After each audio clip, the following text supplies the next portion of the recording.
Good morning, y'all. It's Brian with Be Little Fishing here. 7:30 Saturday morning. Got out to do a little early morning pond fishing. It's about 45 degrees out, no wind, but it is cold. You can tell I'm geared up for it. It's best season for sure. Got a few different things tied on this morning. We're gonna try. Let me just show you here. We got a Yozuri popper on there. Picked that guy up. It just looked way too cool not to try it out. Got the Guggen Baits trench hog in black and blue, and then a Senko pumpkin with black flake. So gonna try those guys out today and see what we can do. All right, here's a better look at that Yozuri popper. It's a real frog pattern, clear belly, nice little skirt with some kind of shiny strands in it. I think it ought to do the trick. I'm just not sure if I'm out here early enough this morning to get a topwater fish. So even though it's not bright out, the sun's up, so we'll see.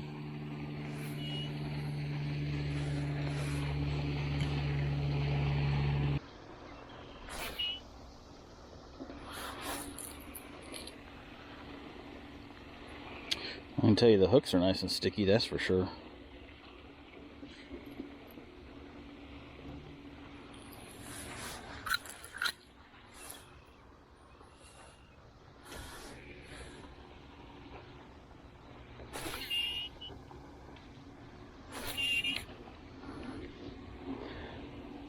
I had my finger on the spool, so I temporarily forgot how to cast.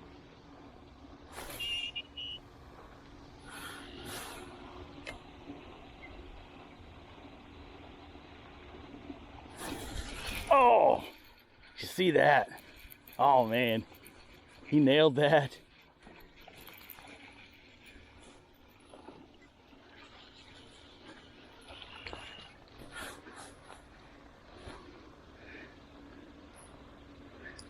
On the Yozuri popper. That's a good one too. Man, look at that. He got it.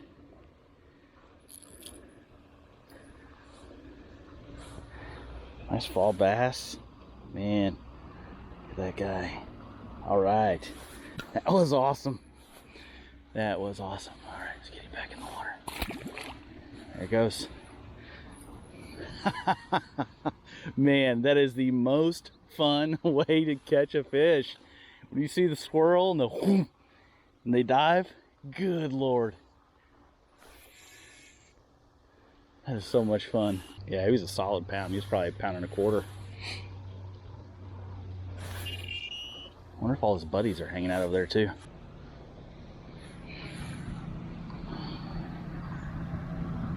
Looks like I caught a limb, or as they say in the bass fishing world, this is a 3-pounder. Not to be confused with a 3-pounder, which is what I'm looking for. Actually, I'm looking for a 4-pounder.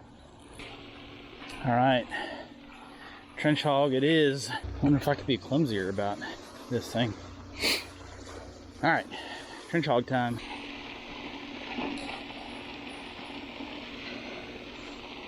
And try the Senko and see if I can maybe catch less moss.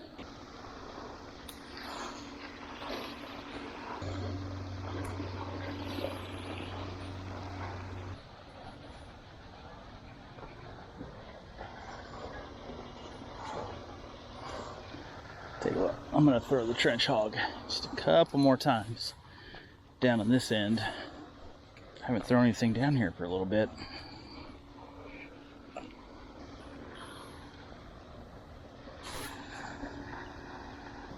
Definitely got some taps there. Oh, man. Let's see if I can get him out from that brush. Oh, did I lose it? Oh, he came off. Man, I had a good one. Oh, that stinks. I was being silly. I needed to horse him out of there. Gosh, Brian, why'd you do that? He wasn't huge, but he was a pound. I definitely had him hooked too, so I'm not getting him back. Man, he could have been 2 pounds. I don't know. He felt pretty good. The way he hit the rod there, or hit the reel. The way he hit the trench hog. Can't believe that. Why did I do that? It's not where I wanted to cast. Right across that little tree. Because I got all my adrenaline going. Can't believe I didn't get that guy. He was peck, wham! Well, y'all, had a great morning on the water. You saw all the action. That topwater bite on that Uzuri popper was awesome.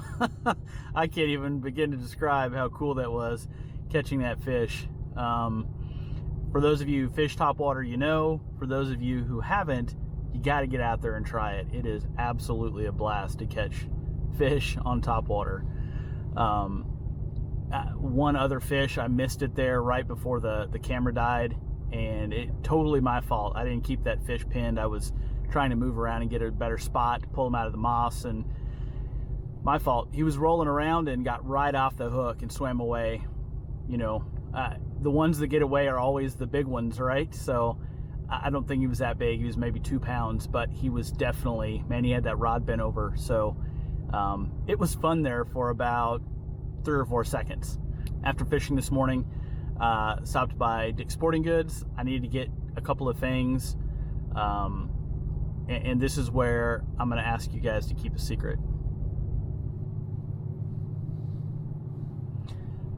So I have a deal with Mrs. B Little Fishing that I can't spend more than $50 without approval, because if I don't do that, I spend a lot of money on stuff sometimes whenever it comes to fishing or outdoors or whatever. So it was really annoying having to ring up all of those under $50 transactions. Just kidding. I had to stop and pick up a few things. One thing I've never tried before, but I am going to try this Uzuri fluorocarbon. I don't even know that I've seen it before in Dick's. They had a bunch of Uzuri line there that seemed new, so I need some new line on my lose combo and on my spinning combo. So I picked up a couple rolls of this to try that out. I don't know if I'm going to get a lot of performance out of this versus other fluorocarbon. I've been using the Seagar Red label. Works fine, but just thought I'd try something different and see if there's any advantage at all. Heck, I don't even know if I would know what the advantage is. I don't know that I'm a good enough fisherman to tell the difference between this fluorocarbon and that fluorocarbon when they weigh the same. They're both come from Japan. Yeah, I don't know the difference, but today's the last day at Dick's at these Squarebills. The Arashi, Storm Arashi Squarebills are on sale. So I picked up a few of these guys just in different colors. I got 6 total, so $20 for 6 Squarebill crankbaits. Share some of those with the boys. They like to put a couple new lures in their box. And then picked up a few more of these bait balls from Live Target. Had a video where I threw these about 2 weeks ago. Had a bite, but didn't catch anything. But again, these were 3 for $10. So thought I'd try them out. A few different colors and see if that makes a difference at all. And then while I've been doing topwater fishing, I've been fishing the walking baits and some poppers. I've never fished a spook before, and I saw these spooks, these Heddon Spooks. These are some OG fishing lures, and thought I'd give these guys a try. I mean, killer colors. You've got the bass, the bluegill, and then you've got your solid white there. So give those guys a shot. And then picked up just an assortment of rod sleeves.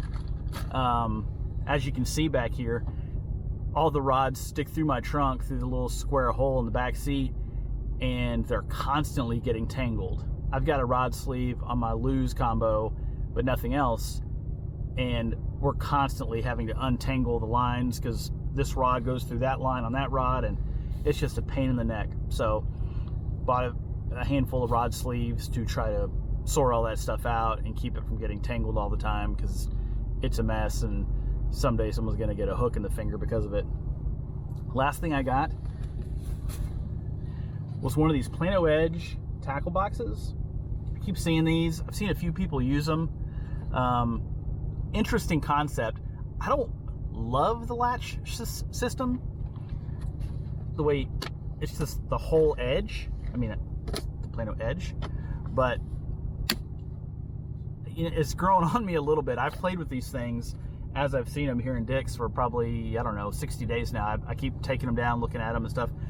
And what I'm going to do with this one, they do have one made for terminal tackle that has a bunch of little compartments stuck in there and a little clear plastic lid you got to pop up with your fingernail. And I messed around with that. It seems like an absolute nightmare to deal with. The lids seem kind of cheesy and flimsy, like they're going to break off.